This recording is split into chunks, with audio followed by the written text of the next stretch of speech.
بحث کونی لاکنہ للاستدراک بعد النفی، یہ بحث ہے لاکنہ کے نفی کے بعد استدراک کے لیے ہونے میں۔ فصل لاکنہ للاستدراک بعد النفی، یہ فصل ہے لاکنہ کے استدراک کے لیے ہونے میں نفی کے بعد۔ آپ جانتے ہیں کہ لاکنہ کا استعمال دو طریقے سے ہوتا ہے، بالتخفیف اور بالتشدید۔ بالتشدید یعنی لاکنہ اور بالتخفیف یعنی لاکن۔ جب یہ بالتشدید استعمال ہوتا ہے تو یہ حرف عامل ہوتا ہے اور حروف مشبہ بالفعل میں سے ہوتا ہے، اور جب یہ بالتخفیف استعمال ہوتا ہے تو یہ حرف عطف ہوتا ہے۔ لیکن تمام ائمہ اصولیین نے لاکنہ اور لاکن دونوں کو حرف عطف کے زمرے میں شمار کیا ہے، اور یہ فرمایا ہے کہ استدراک کے لیے استعمال ہونے میں لاکنہ اور لاکن دونوں ہی برابر ہیں۔ اور یہ بات ایسا نہیں ہے کہ صاحب اصول الشاشی نے لکھا ہو، بلکہ تمام ائمہ اصولیین نے اپنی اپنی جگہ پر اور حروف المعانی کے بحث میں ایسا ہی لکھا ہے۔ الغرض یہ ہے لاکنہ ہو یا لاکن ہو، دونوں ہی استدراک کے لیے ہیں۔ استدراک کے لیے ہونے کا مطلب جہاں استدراک کے لیے ہونا ہے وہیں اس کا حرف عطف ہونا بھی ثابت ہوگا، لیکن یہ صرف اصول میں ہے، لغت میں یا نحو میں یا دیگر فنون میں اس کی وہی حیثیت ہوگی جیسا کہ آپ حضرات جانتے ہیں۔ بہرحال سبق دیکھیں، فیکون موجبہ اثبات ما بعدہ، تو جس وقت یہ لاکنہ استدراک کے لیے ہوتا ہے اس وقت اس کا موجب اور اس کا حکم اور اس کا کام اثبات ما بعدہ، اپنے ما بعد کو ثابت کرنا ہے۔ فاما نفی ما قبلہ، رہا اس کے ما قبل میں نفی کا ہونا، تو اس میں لاکنہ کا کوئی عمل نہیں ہے، بلکہ یہ نفی فثابت بدلیلہ، وہ اپنی دلیل سے ثابت ہوتا ہے، یعنی ما قبل جملے کی نفی کا تعلق حرف نفی سے ہوتا ہے، نہ کہ لاکنہ سے۔ یہ بات کہنے کی ضرورت یہاں کیوں پڑی؟ یہ ضرورت اس لیے پڑی کہ اس سے پہلے حرف بل کا استعمال ہوا ہے، اور وہاں وہ بھی تدارک کے لیے ہوتا ہے، ما بعد کی تصحیح کے لیے ہوتا ہے، اور یہ بھی ما بعد کی تصحیح کے لیے، یعنی ما بعد ما قبل کی تصحیح کے لیے ہوتا ہے۔ تو اس اعتبار سے بل اور لاکنہ میں مشارکت ہے، تو فرماتے ہیں کہ بل کا کام تو ہے یہ کہ وہ اپنے ما قبل اور ما بعد دونوں میں مؤثر ہوتا ہے، لیکن لاکن اپنے ما قبل کی نفی میں کوئی رول نہیں کرتا۔ ہاں، ما قبل کی نفی کو اپنے ما بعد مثبت میں تبدیل کر دیتا ہے۔ جیسے کسی نے کہا ما جاء زید لیکن عمر، تو مطلب یہ ہے کہ زید کے نہ آنے کی جو نفی ہے، اس نفی کو لاکنہ نے مثبت میں بدل دیا۔ یہ الگ بات ہے کہ محل بدل گیا، کہ وہاں زید کے نہ آنے کی بات ہو رہی ہے، یہاں عمر کے آنے کی بات ہو رہی ہے، لیکن بحیثیت آنے میں، یعنی ایک چیز کے نہ آنے کی بات کو آنے کی بات میں کنورٹ کرنا اور بدل دینا، یہ استدراک کا کام ہے اور لاکنہ کا کام ہے۔ تو فرماتے ہیں کہ لاکنہ کا کام استدراک ہے، یعنی ما قبل کی نفی کو مثبت میں بدل دینا۔ چنانچہ فرماتے ہیں کہ یہ تو اس کی تعریف ہے، والعطف بهذه الكلمة انما يتحقق عند اتساق الكلام، اور یہ کلمہ، اس کلمے کے ذریعے عطف یقیناً متحقق ہوگا اس وقت جب کلام میں اتساق ہوگا۔ اس عبارت کے ذریعے مصنف علیہ الرحمٰن نے اس بات کی وضاحت کی ہے کہ کلمہ لاکنہ کے حرف عطف ہونے کے لیے شرط یہ ہے کہ کلام میں اتساق ہو۔ کلام میں اتساق ہو کا مطلب ہے کلام میں اتحاد ہو، اتصال ہو، اتفاق ہو۔ چنانچہ فرماتے ہیں کہ فَإِنْ كَانَ الْكَلَامُ مُتَّسِقًا یا متسقاً يتعلق النفی بالاثبات الذي بعده، کہ کلام اگر کلام متسق ہے تو نفی اس بات سے متعلق ہو جائے گی، جڑ جائے گی جو اس کے بعد ہے۔ مطلب یہ ہے کہ نفی اس بات میں بدل جائے گی، اگرچہ محل کا اختلاف ہونا شرط بھی ہے اور ضروری ہے، جیسا میں نے ابھی مثال بھی عرض کیا۔ وَإِلَّا، اور اگر کلام متسق نہ ہوا، فَهُوَ مُسْتَأْنِفٌ، تو کلمہ لاکنہ کے بعد آنے والا جملہ مستانفہ ہوگا اور حرف عطف نہ ہوگا۔ مجھے یہاں پر مصنف علیہ الرحمٰن نے اس کی مثال بیان فرمائی ہے۔ مثال فرماتے ہیں، مثال ہو، اس کی مثال یہ ہے، ما ذکرہ محمد فی الجامع، اس کی مثال وہ مسئلہ ہے جس کو امام محمد رحمۃ اللہ علیہ نے جامع کبیر میں لکھا ہے۔ کیا لکھا کہ اذا قال لفلان علی 1000 قرض فقال فلان لا ولکنہ غصب، کہ کسی آدمی نے کسی دوسرے آدمی سے کہا، مثلا زید نے خالد سے کہا، علی 1000 قرض، میرے اوپر 1000 کا قرض ہے تمہارا، فقال فلان، تو زید نے کہا لا ولکنہ غصب، نہیں لیکن وہ غصب ہے۔ فرماتے ہیں لزمہ المال، مال لازم ہو جائے گا۔ عبارت کو سمجھنا ہے اور لاکنہ کو سمجھنا ہے۔ فرماتے ہیں کہ دیکھو، خالد نے کہا اور خالد نے اقرار کیا کہ 1000 کا قرض ہے، اور زید نے اس کا انکار کر دیا، لیکن انکار کے بعد یا نفی کے بعد لاکنہ آتا ہے، اور وہ لاکنہ اس نفی کو مثبت میں اور اس بات میں بدل دیتا ہے۔ اگر بدل نہ دیتا تو لزمہ المال نہ ہوتا۔ جی، تو یہ کام لاکنہ کہا کہ لاکنہ نے نفی کو اس بات میں بدل دیا، یعنی استدراک کر دیا، جو چیز نہ میں تھی وہ ہاں میں ہو گئی۔ اور ایسا کیوں ہوا؟ فرماتے ہیں لأن الکلام متسق، اس لیے کہ کلام متسق ہے، یعنی دونوں آپس میں جڑے ہوئے ہیں۔ جڑے کا مطلب لاکنہ کے استعمال حرف نفی لا کے فوراً بعد ہے،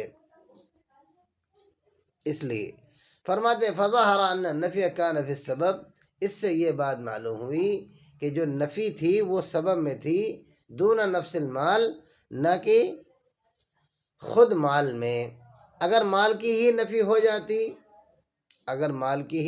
جاتی تو پھر بات ہی ختم ہو جاتی، اور پھر لازم کیا ہوتا۔ فرماتے ہیں دوسری مثال دیکھیں، وَكَذَلِكَ لَوْ قَالَ لِفُلَانٍ عَلَيَّ 1000 مِّن ثَمَرِ هَذِهِ الْجَارِيَةِ، دوسری مثال یہ ہے کہ اگر کسی نے کسی سے کہا کہ میرے اوپر 1000 ہیں اس جاریہ کی قیمت میں سے، فقال، تو اس آدمی نے کہا، فقال فلان، اس فلاں نے کہا، یعنی مثلا زید نے کہا تھا کہ میرے اوپر 1000 ہیں تو خالد نے جواب میں کہا لا الجاریۃ للجاریۃ، جاریہ کی قیمت میں سے نہیں، جاریہ تو آپ ہی کی ہے، ولیکن لی علیک 1000، لیکن میرے لیے آپ کے اوپر 1000 بطور قرض کے ہیں۔ جی فرماتے ہیں یلزمہ المال، مال لازم ہو جائے گا زید کے ذمے۔ فظہرا، اس سے یہ بات معلوم ہوئی ان النفی کان فی السبب، یہ نفی سبب میں تھی، یہ سبب میں ہے، لا فی اصل المال، اصل مال میں نہیں، ورنہ کچھ ثابت نہ ہو پاتا۔ اس مثال میں بھی آپ دیکھیں کہ مقر لہو نے تو انکار کر دیا تھا، لیکن انکار کو ہی لاکنہ نے مثبت میں یا اقرار میں پھر سے بدل دیا۔ تو یہی کام ہے لاکنہ کا کہ لاکنہ نفی کو اس بات میں بدل دیتا ہے، جی اسی کو استدراک کہتے ہیں۔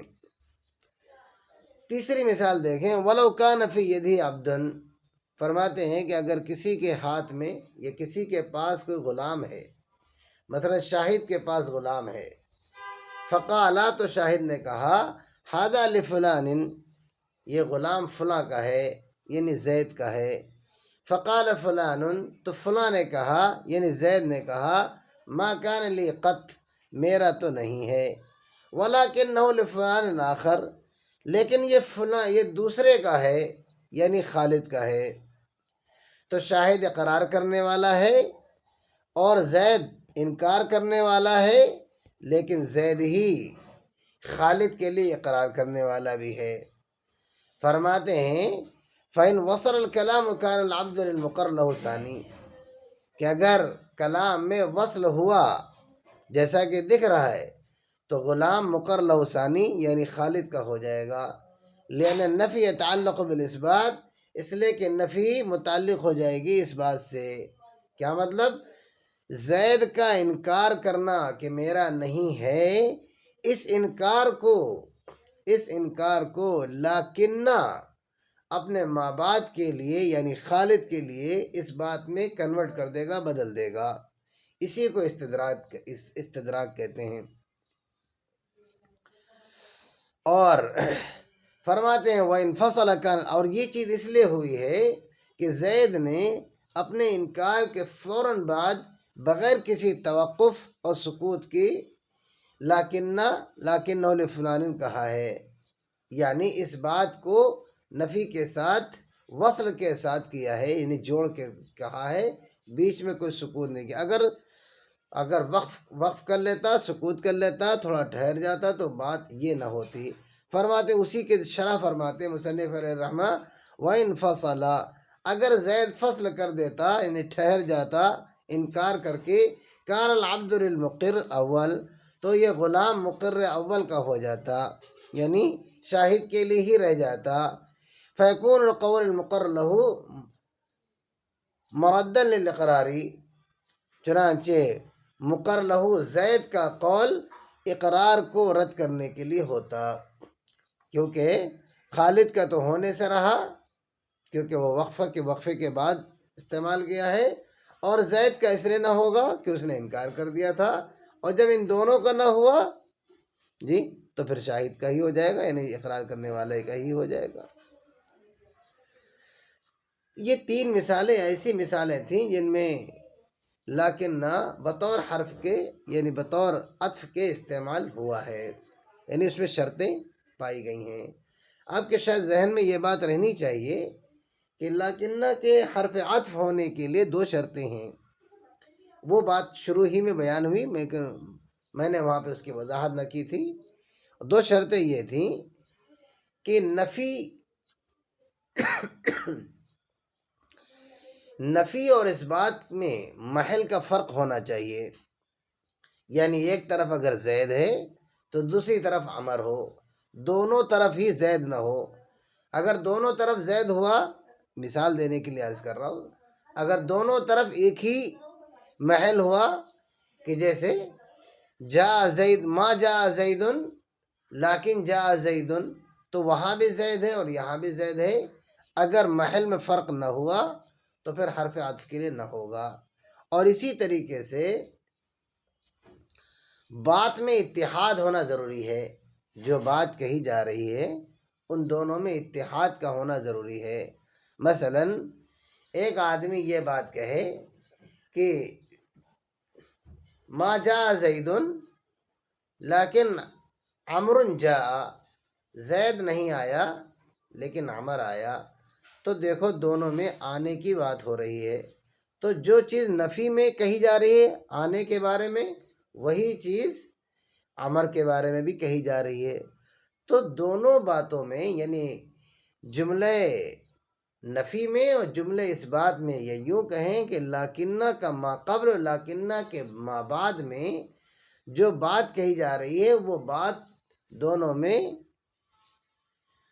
متحد ہونا چاہیے، ایک ہونا چاہیے، تو کلام میں اتساق ہونا چاہیے، ربط ہونا چاہیے، اور محل میں اختلاف ہونا چاہیے۔ یہ بات تینوں مثالوں میں جو اوپر گزری ہیں آپ نے غور کر لیا کہ اس میں یہ دونوں شرطیں پائی جا رہی تھیں، اس لیے کلمہ لاکنہ حرف عطف کے لیے استعمال ہوا۔ اب اس کے بعد دو یہاں سے وَلَوْ أَنَّ أَمَةً زَوَّجَتْ نَفْسَهَا بِغَيْرِ إِذْنِ مَوْلَاهَا بِمِئَةِ دِرْهَمٍ، یہاں سے دو مثالیں مصنف علیہ الرحمہ عرض کریں گے اور یہ بتائیں گے کہ دیکھو ان میں شرطیں نہیں پائی جا رہی ہیں، اس لیے باوجود کلمہ لاکنہ استعمال ہونے کے وہ بطور حرف کے یا بطور عطف کے جی اس کے معنی نہیں ہو پا رہے، یعنی وہ کام نہیں کر پا رہا۔ دیکھیں مثال فرماتے ہیں وَلَوْ أَنَّ أَمَةً زَوَّجَتْ نَفْسَهَا، اگر کوئی باندی نکاح کر لے اپنا بغیر اذن مولاہا، اپنے مولا کی اجازت کے بغیر، بِمِئَةِ دِرْہَمٍ 100 درہم مہر کے عوض میں، فقال المولا، تو مولا نے کہا لا اجیز العقد بِمِئَةِ درہم، میں عقد کو جائز قرار نہیں دوں گا 100 درہم کے عوض میں، ولیکن اجیزہ بِمِئَةٍ وَخَمْسِینَ، لیکن میں اس کو جائز قرار دوں گا 150 درہم میں۔ فرماتے ہیں بطل العقد، عقد باطل ہو جائے گا۔ مسئلہ تھوڑا سمجھنے کی ضرورت ہے۔ مسئلہ یہ ہے کہ باندی اگر کوئی عورت اگر کسی کی باندی ہے تو بغیر مولا کی اجازت کے جی نکاح نہیں ہوگا، یعنی نکاح جو اس نے کیا وہ نکاح تو ہو جائے گا، کیونکہ نکاح تو ہوتا ہے ایجاب و قبول سے۔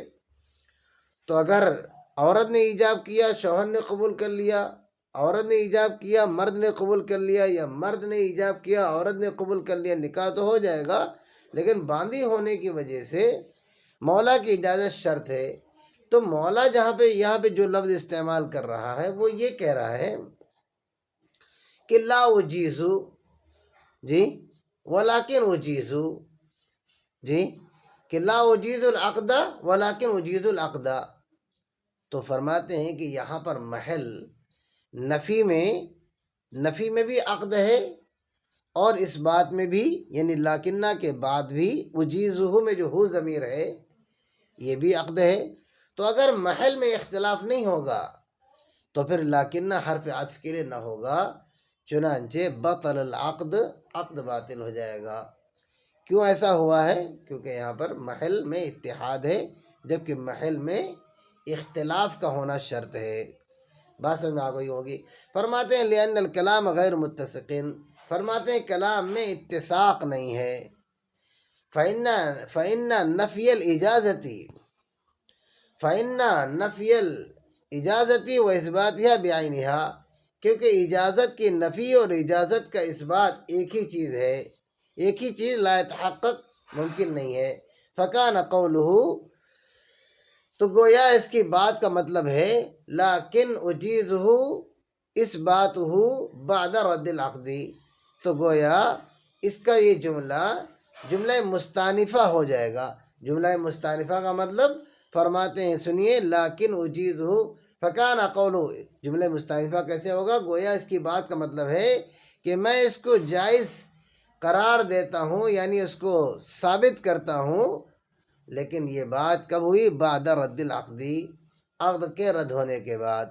تو اگر دیکھیے باندی کا نکاح مولا بھی کر سکتا ہے، تو گویا اس کا یہ جملہ کہ اجیزہ اسی مرد سے اس کا نکاح کا یہ ایجاب ہو جائے گا۔ پہلے ایجاب پہلے سے تھا، اس کو قبول کرنا تھا، اب اس کا جملہ مستانفہ ہونے کی وجہ سے یہ اب ایجاب ہوگا،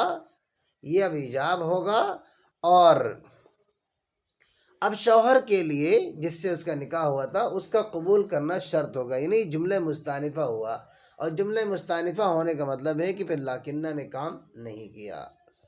جی دوسری مثال آپ دیکھیں کہ وَكَذَلِكَ، اسی بات کو مزید سمجھانے کے لیے یہاں کہا گیا وَكَذَلِكَ لَوْ قَالَ لَا أُجِيزُهُ، اسی طریقے سے اگر کسی نے، یعنی اس مولا نے کہا لا اجیزہ ولکن اجیزہ ان زدتنی 50 علی المئہ، کہ میں اس عقد کو جائز نہیں کروں گا لیکن میں جائز قرار دے دوں گا اس کو اگر تم اس میں 50 بڑھا دو 100 میں، یعنی 150 کر دو۔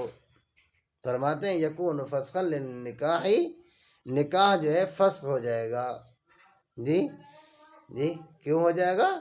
فرمایا اس لیے کہ لا اجیزہ میں بھی جو ہو ضمیر ہے یہ بھی عقد ہے، اور لاکن نہ اجیزہ کے بعد جو ہو ضمیر ہے وہ بھی عقد ہے، اور دونوں میں محل واحد ہے، اس لیے یکون فسخا للنکاح لعدم احتمال البیان، بیان کا احتمال اس میں نہ ہونے کی وجہ سے، کہ اس میں تفصیل کی ضرورت نہیں ہے، دونوں میں ہی عقد ہے۔